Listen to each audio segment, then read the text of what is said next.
To meter or not to meter? Now it is time to answer the question I've heard over and over and over again, should I use a light meter? Most photographers actually take a really strong stance on whether they're yes or no. So I'm going to give you some pros and cons of both. I'll let you know where I stand, and then you can decide what you think. But before all that, let's take a look at exactly how a light meter works. A light meter is used to tell you the power of the light falling on your subject. And what you can do is you can either set your camera to the appropriate aperture or change the light, change the power of that light to match the aperture you want to be shooting at. That may sound a little bit complicated, but it's actually really simple. Let's go take a look. We're going to talk about how to use a light meter in this studio. And what a light meter is doing is it's measuring the light falling onto your subject. Now what's great is either I can figure out what the power of that light is and adjust my camera so that the exposure is correct, or I can figure out what my camera settings should be and then adjust the light so that it fits my camera settings. I can make either decision.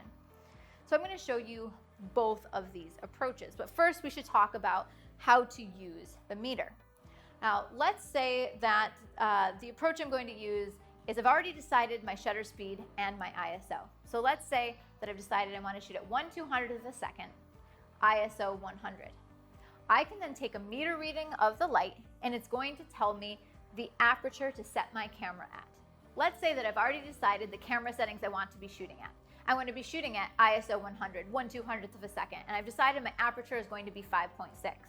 What I can then do is I can then take readings of the light and turn the power up and down until it reads 5.6 on the meter, so I know that my exposure will be correct.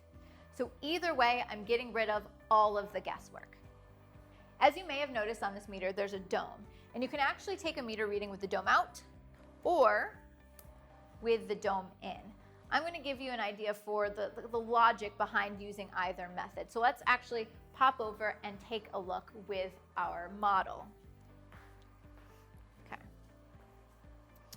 One theory for using the dome out is that the dome is a rounded surface and so is the face. So if I want a general reading of the exposure, I can put the dome out centered on the subject's face and then take a meter reading. Now, this is going to be appropriate, especially if you've got a main light and then maybe you have a fill light or you have a reflector.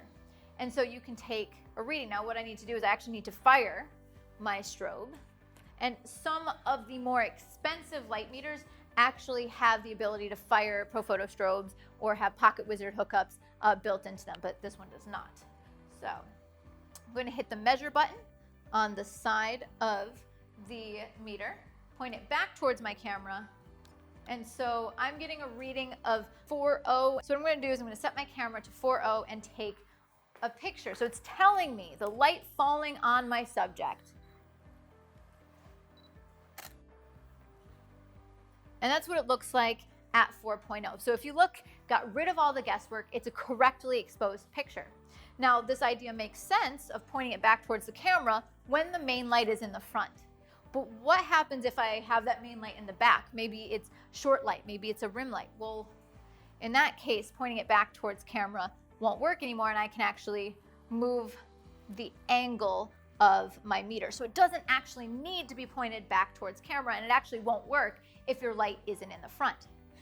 But let's say that I'm taking a meter reading from the side, and there's actually a rim light off back behind the subject. What'll happen is with the dome out, if I'm metering this direction, it might actually pick up some of that rim light. And the rim light is not how the subject should be exposed. It's unnecessary for me to figure out the exposure of the main light on the subject. So actually what I do is most of the time I take a meter reading with the dome in, because that allows me to only focus on one light at a time. I can figure out the meter reading for my main light, for my rim light, and then it helps me a little bit with ratios, which we'll talk about later on. So in this case, I put the dome in.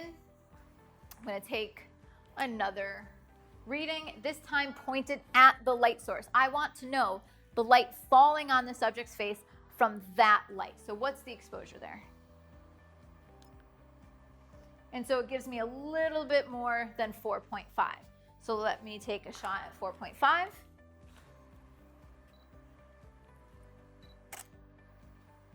And so the picture is only a little bit darker, right? I've closed down just a third of a stop. But I actually like it better because what the meter reading was doing is it's telling me what the exposure is for that main light and exposing for the highlights on that side of the face. So I actually think it looks a little bit more correctly exposed, but a third of a stop is almost nothing. So it's very, very subtle. The big differences would be with rim lights, or if the light were off to the side, you might have to tweak your approach a little bit. So personally, I do dome in, pointed at the light source I'm trying to read. For my main exposure, I'm going to point it at the main light.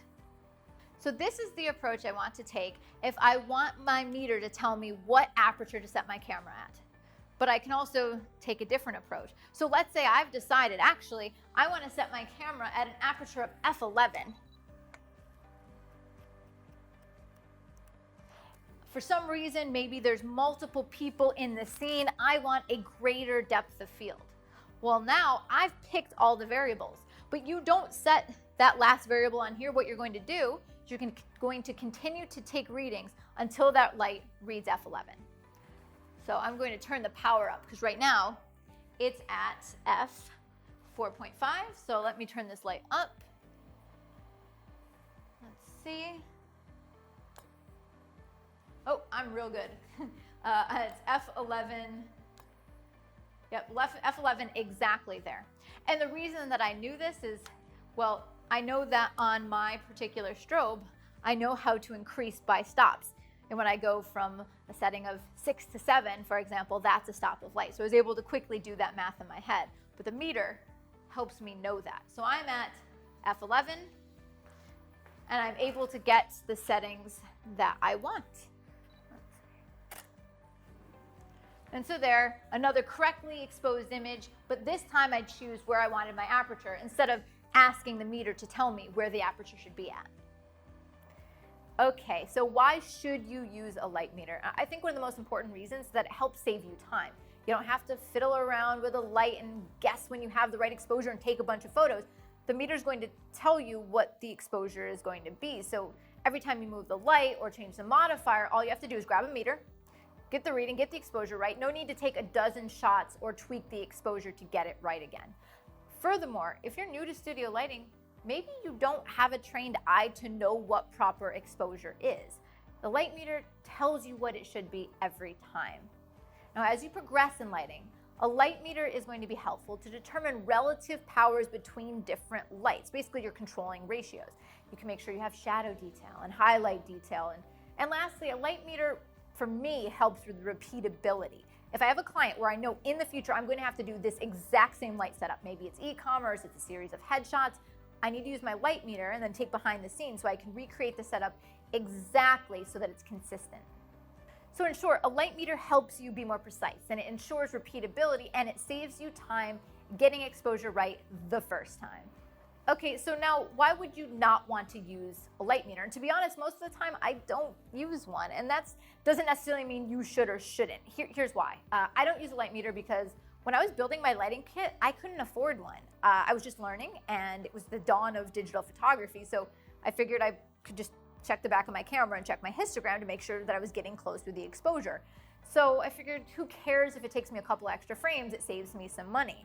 But one of the reasons I also stayed away from light meters is because I had this lighting teacher who just made it way too complicated. He was using all these numbers and ratios and formulas and said we had to do that to get the light right, and then it scared me away, and I ended up not seeing the light because I was too focused on the numbers.